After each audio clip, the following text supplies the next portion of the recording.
गौ माता का प्रादुर्भाव हुआ, गौ माता देवताओं को दे गई और इसके बाद धीरे धीरे 14 रत्न उत्पन्न हुए। लक्ष्मी कौस्तुभपारिजातकसुरा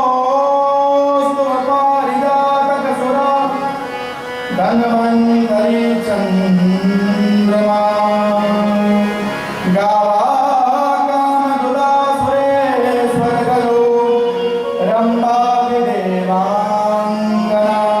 अश्व सप्तमुखासुरा हरिधनु संगो विशंसाम्बुदे रत्नानीति चतुर्दश प्रतिदिनं कुर्वन्तु नो मङ्गलम्।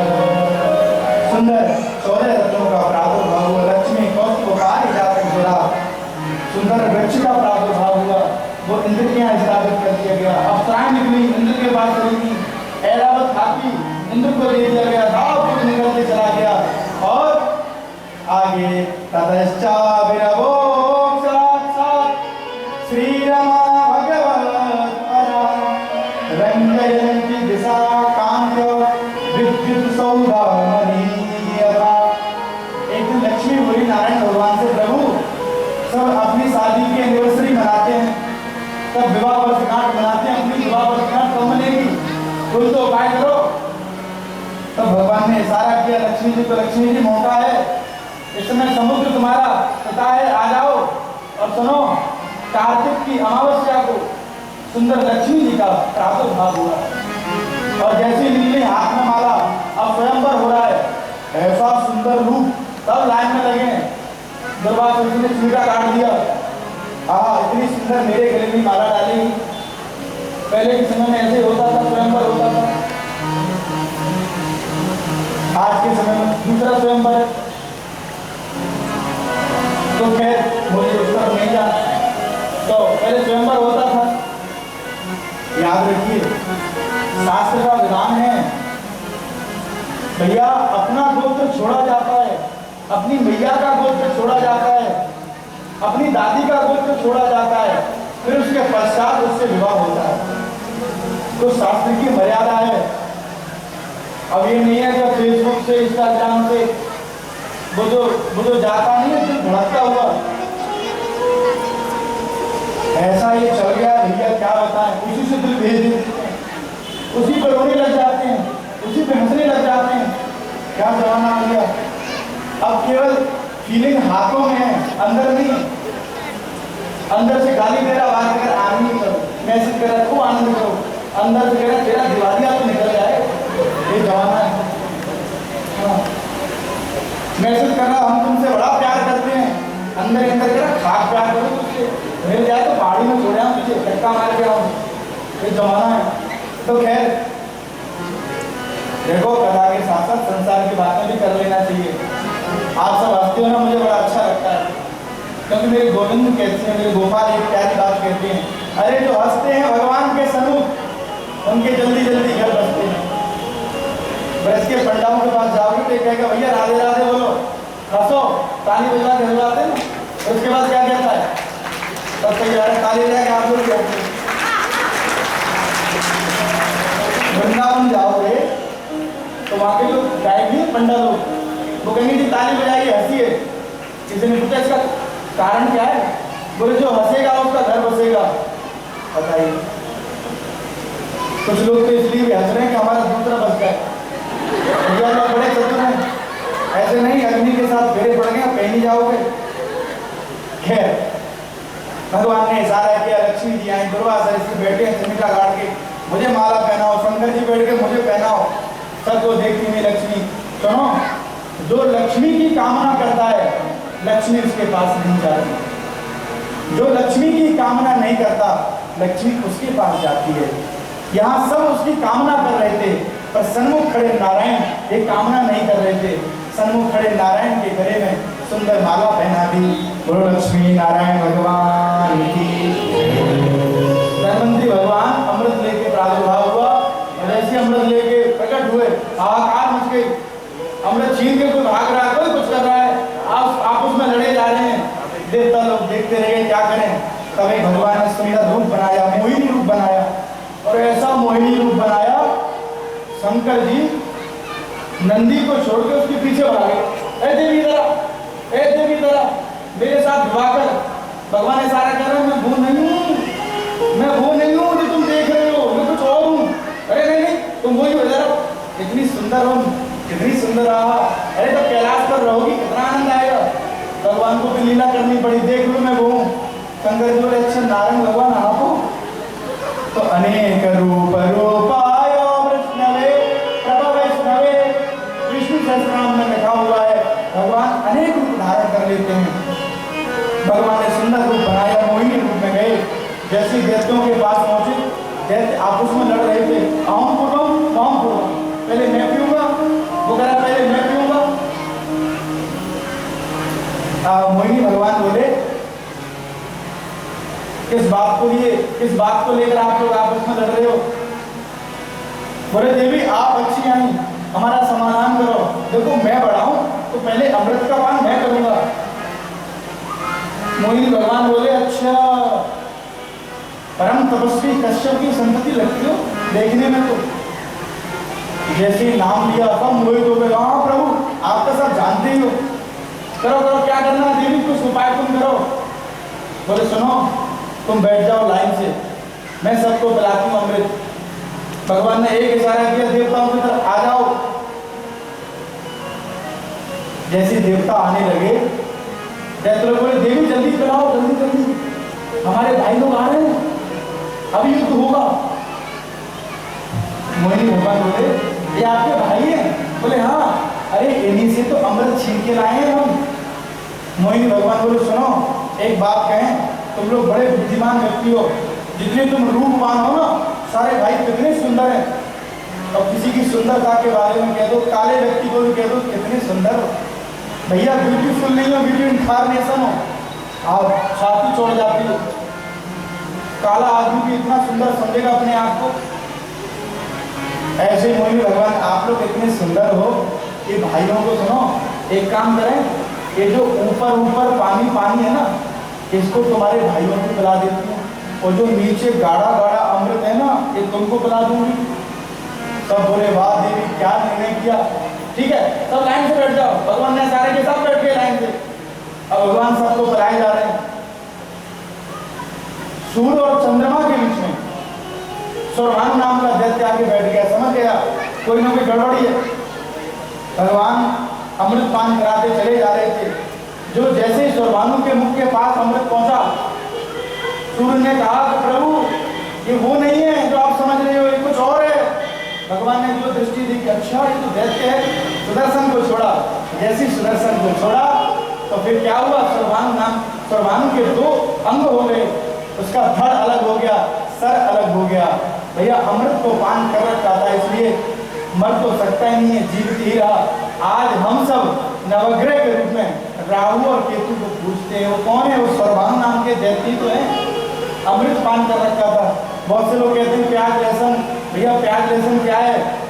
वो जो उस दैत्य ने अमृत पान कर रखा था ना, तो भगवान का सुदर्शन जैसे ही छूटा तो जाके गले पे लगा, तो उसका रक्त और अमृत ये दोनों पृथ्वी पे जाके गिरे। तो पृथ्वी पे जाने से क्या हुआ, प्याज का प्रादुर्भाव हो गया। लोग कहते हैं प्याज औषधि है, जी बिल्कुल मानते हैं औषधि है, पर आप सब जानते हो बुद्धि लोग हैं, औषधि किसके लिए बनी है? रोगी के लिए। औषधि कौन लेता है? रोगी व्यक्ति लेता है ना। दवाई कौन खाता है? जो बीमार होता है। बड़े कहते हैं खूब प्याज पे प्याज खाए जा रहे हैं, लहसुन प्याज, और कहते हैं ये औषधि है, ये तो औषधि आयुर्वेदिक में लिखा, आयुर्वेद में लिखा हुआ है औषधि है। हम भी कहते हैं औषधि है, पर औषधि कब ग्रहण करो? जब आप रोगी हो, जब बिल्कुल स्वस्थ हो तो क्या करना, जो बने भगवान को भोग लगा के पा लेना, आनंद लेना। खैर फिर हाहाकार मच गई, देवताओं ने अमृत पान कर लिया। शुक्राचार्य ने संजीवनी विद्या से पूरे दैत्यों को जीवित किया, और उसके बाद में इनसे कहा कि जाओ यज्ञ करो, ब्राह्मणों को भोज कराओ, ब्राह्मणों को मनाओ, और ब्राह्मण कृपा करेंगे।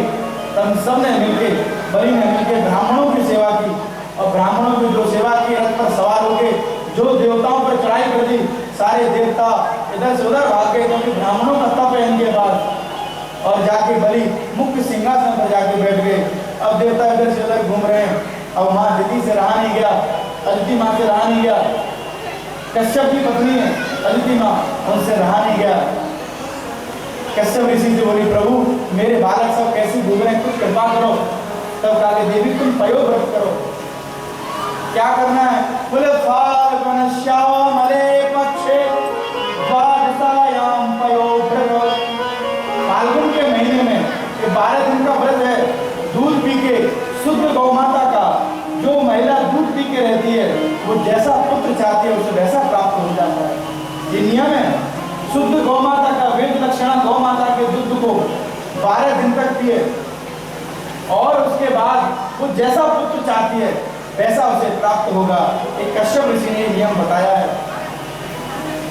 माने विधिवत व्रत का पालन किया और सुंदर धीरे धीरे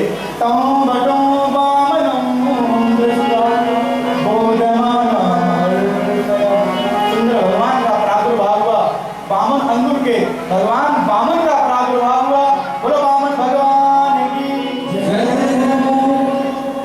बहुत बढ़िया। जैसे वामन भगवान का प्रादुर्भाव हुआ सब प्रसन्न हो गए, सब जय जयकार करने लगे। और जैसी जय जयकार भई, यज्ञोपवीत का समय आया। कहा यज्ञोपवीत हो रहा है, जाओ जो सामग्री एकत्रित हो गुरुदेव को दे के आओ। बृहस्पति के पास पहुंचे। बोले सुनो ये भिक्षा नहीं चाहिए, मुझे और कुछ चाहिए। क्या चाहिए? बोले त्रिलोक की भिक्षा। बोले मुझे कौन देगा? वामन भगवान बोले बोले देगा राजा बलि यज्ञ कर रहा है, जाओ उसके पास। वामन भगवान नन्हा सा रूप में टुकटुकाते हुए पहुंचे, माला भजन करते हुए जो पहुंचे। बलि ने सुंदर रूप देखा, मोहित हो गए। ब्राह्मण कुछ मांगो, कुछ नहीं बोले। कुछ मांगो, बोले नहीं मैं कुछ बोलती ही नहीं हूँ। क्या लगता है साक्षात मेरे सन्मुख तपस्या की मूर्तिमान ब्राह्मण चलाया हो? ऐसा तो मैंने किसी ब्राह्मण में नहीं देखा। क्या रूपवान है, क्या गुणवान है, क्या तेज है। रूप लावण्य माधुर्य को देखते बलि प्रसन्न हो गया। बोला कुछ मांग लो, मैं देना चाहता हूँ।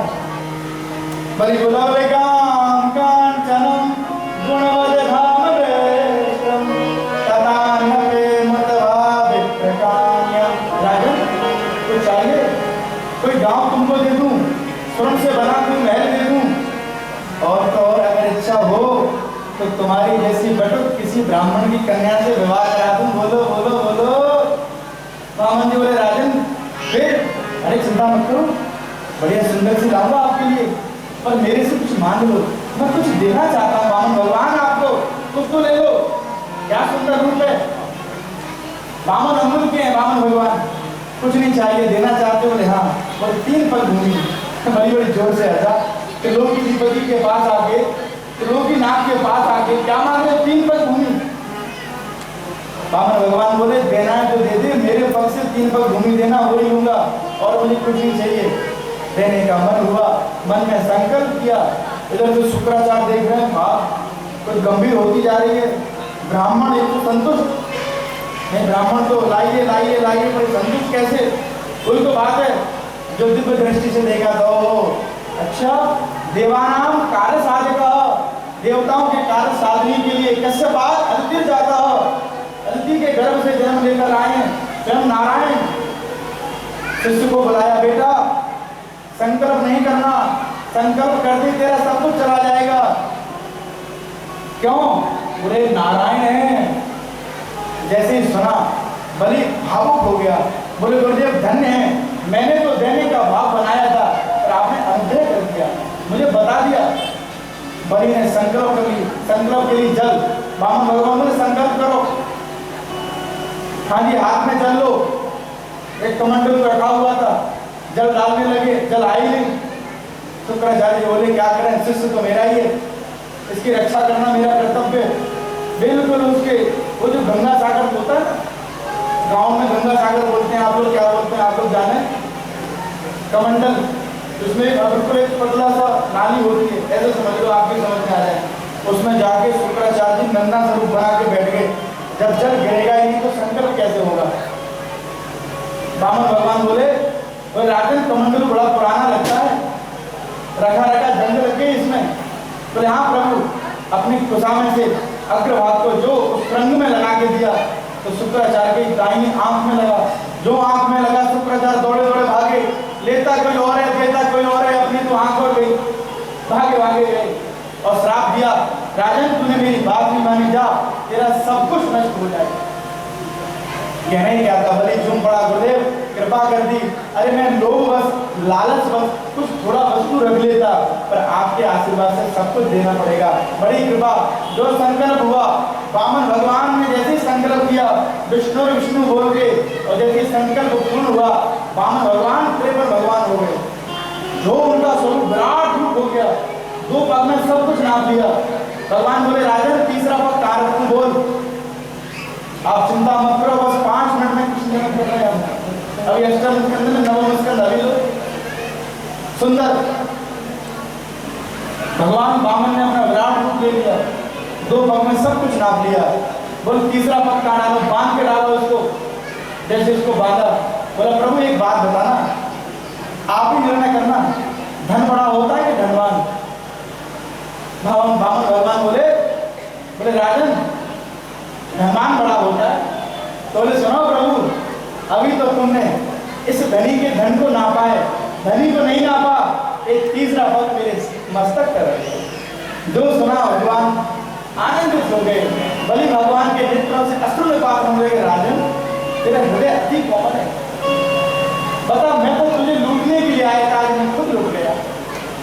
प्रसन्न हो गए, कहा राजन तू सुख भोग। बोले प्रभु कुछ नहीं, जो दे दिया वो तुम्हारा अपना, कुछ नहीं, एक बार दे दिया थोड़ी लिया जाएगा, दान की वस्तु दूसरी बार नहीं ली जाती है। भगवान बोले कोई बात नहीं, लेकिन कुछ मन की इच्छा है तुरंत। बोले हाँ प्रभु एक इच्छा है, बस आपके दर्शन होते रहें, जब घर आऊं घर से जाऊं तो आपके दर्शन हो।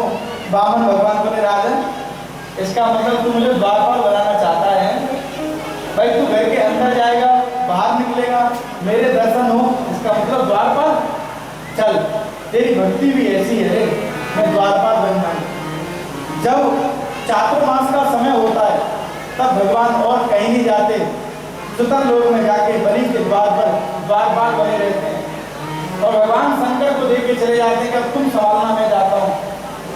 ऐसे सुंदर बलि और वामन भगवान के प्रसंग को यहीं पर विश्राम करते हैं। बोलो वामन भगवान की। आगे महत्ता इत्यादि बहुत चरित्र हैं, कहाँ तक कहेंगे, खैर कभी ऐसा समय आएगा जब बहुत विस्तार करेंगे। अस्तु नवम स्कंद में 24 अध्याय हैं, 12 अध्याय में राम कथा है और 12 अध्याय में क्या है, कृष्ण कथा। तब गुरुदेव सुखदेव सुनाते हैं, एक ही श्लोक में पूरी भागवत जी, कोई 2 श्लोक में नहीं बोली राम कथा एक ही श्लोक में। और गुरुदेव सुखदेव झूठते हुए राजन परीक्षित को सुना रहे हैं। गुरु भरते त्यक्त राजो पद्मपद्भ्याम प्रियाय पाणि स्पर्शाक्षमाभ्याम मृदु ततुर्यो यो भद्रानुजाभ्याम वैरोग्याचुपणक्या प्रिय विरहंता रोगिता प्रोग्रजम्भो प्रस्ताव्य वक्र सेतु खरदव दहन कौशलेन्द्रो गुरुवर्ते त्यक्त राज्यो अयोध्या के चक्रवर्ती महाराज दशरथ हुए, उनके 4 पुत्र हुए, राम लक्ष्मण भरत और शत्रुघ्न, सुंदर बालक हुए, गुरुवर की कृपा से सुंदर बालक हुए। अब देखो अधिक समय नहीं है, केवल इसी श्लोक पर मंथन करके और एक स्तुति का काम करके और राम कथा को करेंगे प्रणाम। भय प्रगट कृपाला दीन दयाला कौशल्या हितकारी, हर्षित में तारी मुनि वरदानी, लोचन अभिरामा तनु घनश्यामा, नित्यानंद मुझ चारी, भूषण वनमाला नयन विशाला, शोभा से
तो गुरुवर से त्यक्त राजन गुरुदेव का आगमन हुआ और जंगल की ओर प्रस्थान करके गुरु की यज्ञ की रक्षा के लिए विश्वामित्र आ गए थे।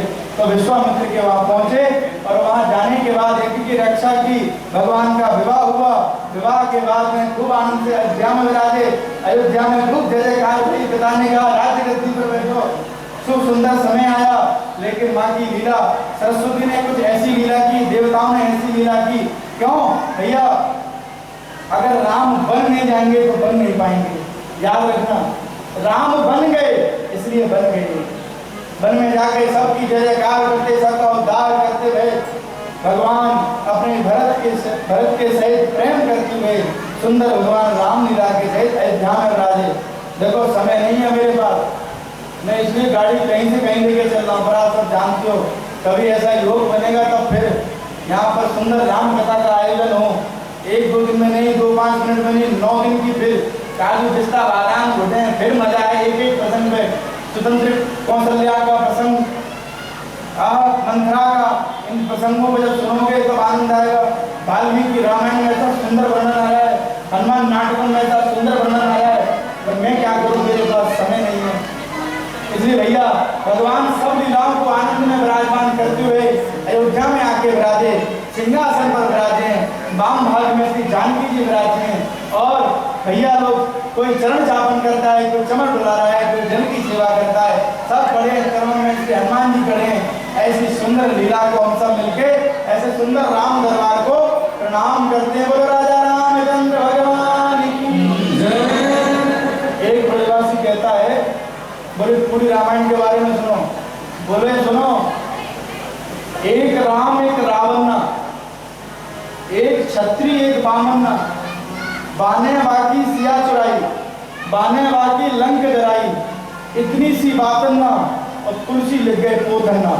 इतनी सी तो बात है, लेकिन भैया कभी समय आएगा तो विस्तार होगा। सुंदर राम कथा को यहीं पर विश्राम करते हो।